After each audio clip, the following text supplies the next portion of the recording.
Hey everyone, it's Mark. The Pokemon anime has been going on for over 25 years, and it is currently nearing the end of its 7th series. It would be fair to say that a lot of these series had a similar formula. However, it's also true that the anime has changed a lot over time. In this video, I'm going to be talking about the episodes that changed the anime the most. In other words, you could call this a list of the 10 most influential episodes in the history of the anime. Oh yeah, I'm not alone on this one either. This guy is here too. Hey everyone, it's Alex. This topic was actually Alex's idea, so be sure to show him some love by heading over to his channel after you're done watching this video. The link will be down in the description. Alright, let's talk honorable mentions and then get into the top 10.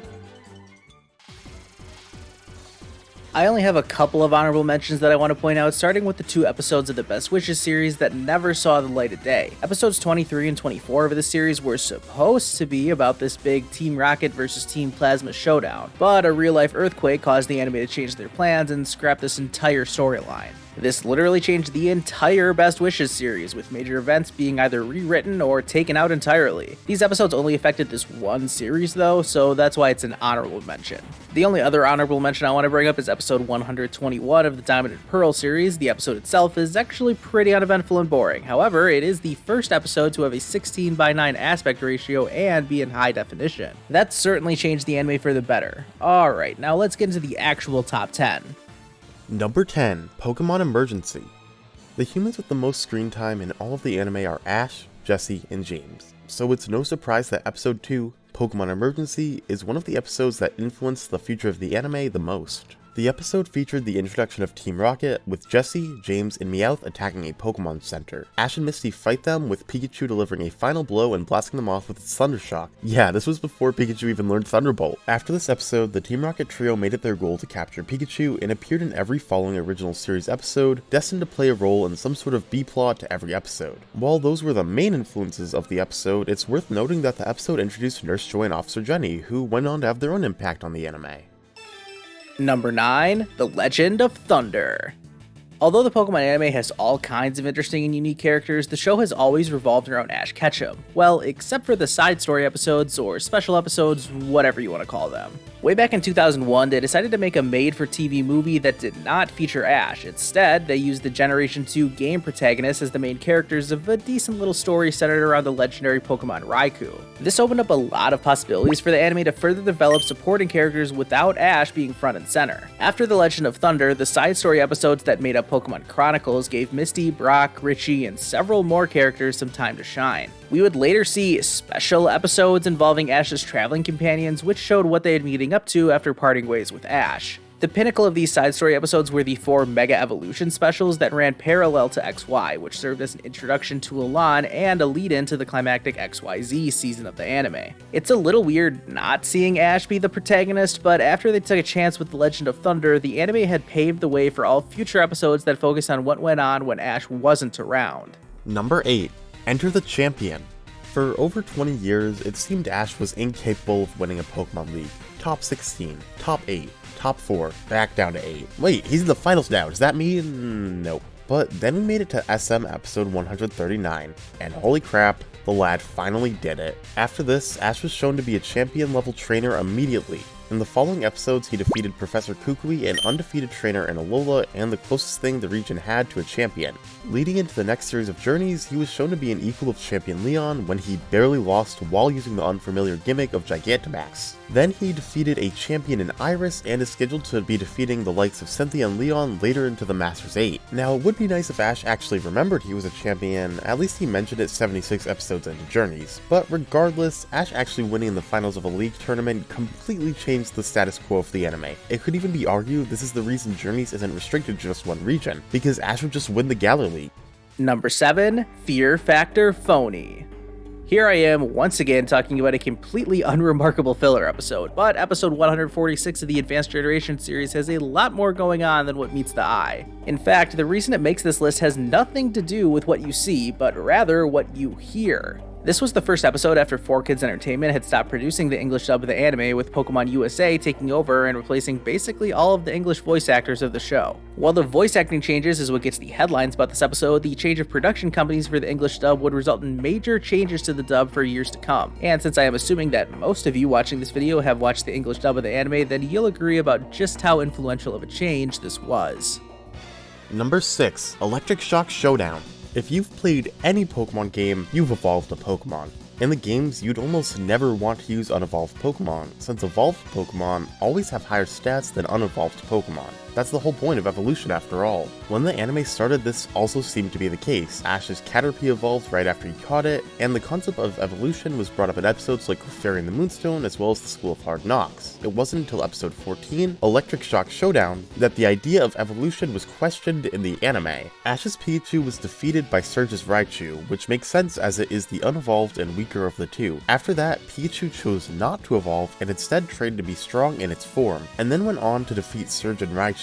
This was the first time a Pokemon actively chose to deny evolution, as well as a Pokemon defeating its evolved form. This went on to become the norm of the anime, with countless Pokemon choosing not to evolve. Ash's Bulbasaur, Dawn's Piplup, Ash's Rowlet, etc. Piplup specifically being a great example of a Pokemon choosing not to evolve in order to focus on everything it can do in its form. And as for Pokemon defeating their evolved forms, we've seen it time and time again with Ash's Weasel, Ash's Pignite, and Ash's Torracat. Number 5. Electric Soldier Porygon. Oh boy, let's talk about the Porygon episode. That's right, the one that caused over 700 people to experience seizures or some other kind of adverse health symptom. Obviously, I will not be showing any flashing lights here, so no need to worry about that. This episode has never been commercially released or rebroadcast anywhere in the world, and the anime went on hiatus for 4 months after it aired. Honestly, it's kind of amazing that we even have access to a version of it, although I would not really recommend watching it. Pokemon Shock, as this controversy became known as, caused the anime to go back and change the lighting effects in all previous episodes, as well as change the way the show was animated going forward, so that nothing like this would ever happen again. On top of that, all Japanese television shows in the years following this episode would open with a disclaimer to not sit too close to the screen when watching, and advising people to only watch in a well-lit room. Since the anime went on a 4-month hiatus, they had to reorganize the order of some episodes, but that's honestly one of the smallest changes that Pokemon Shock caused. There is no doubt that episode 38 has had one of the biggest influences of any episode ever, and unfortunately, it's for all the wrong reasons. Number 4. All Things Bright and Beautyfly.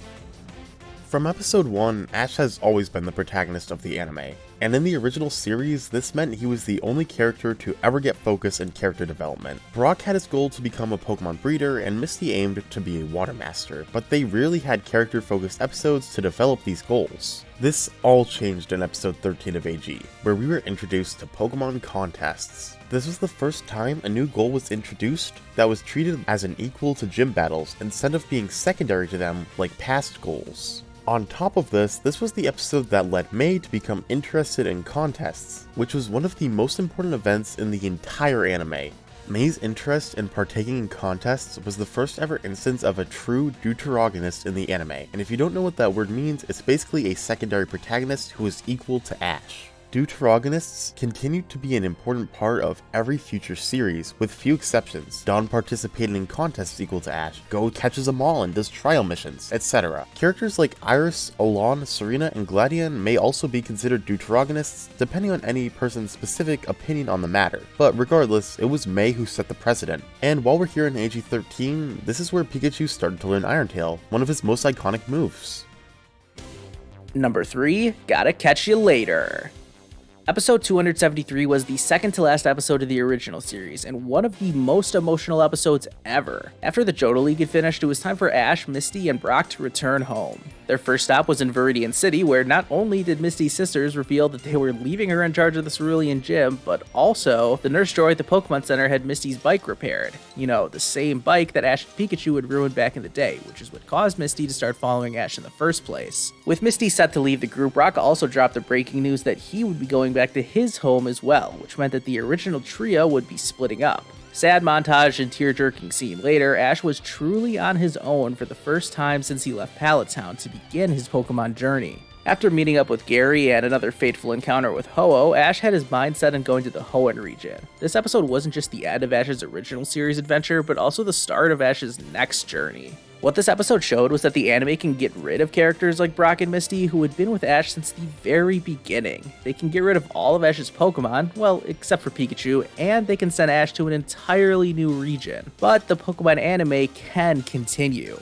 The very foundation of the show is changing, but it can still go on even if it seemed like some of these characters were never going to leave Ash's side. Number 2. Alola to New Adventure. Someone told Ash about a new region, so he went there. He then meets new friends to travel with, defeats 8 gyms, and loses a Pokemon League. Which series did I just describe? The answer is literally all of them, or at least it was. This was the tried and true formula for a Pokemon series, and no one ever thought of possibly changing it. Enter episode 1 of Pokemon the series Sun and Moon.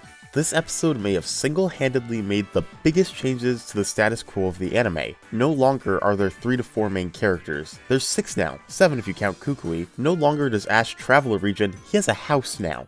No longer does Ash take on gyms, heck, his island challenge isn't even very similar to that of the games. And no longer does he lose a Pokemon League, he's a damn champion now. Every single thing that made a Pokemon series what it was had been flipped on its head as of this episode. After all of that, there was of course the art style change. It was infamous at the time, but in the long run it only had positive effects, allowing for more fluid animation and then being refined during journeys. With all of those changes, it's no wonder this is the second most influential episode in the entire anime. But if this is only the runner-up, then what was the most influential episode of the entire show? Number 1, Pokemon I Choose You. Alright, I'll be honest, Alex and I both agreed that it was kinda cliche to have the very first episode even be on this list at all, let alone at number 1. But I don't care, because seriously, no episode has had a bigger influence on the entire anime than the episode that started it all. From introducing us to our main protagonist and his partner Pokemon, to setting up Ash's dream, his rival, and his first companion, this episode laid out the building blocks that the rest of the anime would build on top of. Everything we saw in this episode would influence the direction of the future of the anime, regardless of how many twists and turns would come with each individual series. Ho-Oh's surprise appearance could also be used as a metaphor that there will always be something new for Ash to explore, even if we don't know what it is yet. Hopefully, this list of influential episodes influenced you to hit the like button and subscribe to both of our channels. Big thanks to Alex for pitching the idea of this video to me. I'll put up one of his videos on the end screen if you're looking for some other content of his that I would recommend. Let us know what you thought about our list down in the comments, and you can bet that Alex and I will be discussing our choices over in my Discord server, as well as playing games like Scribble.io and Gartic Phone with anyone who wants to join us. Thank you all so much for watching, and we'll see you guys next time.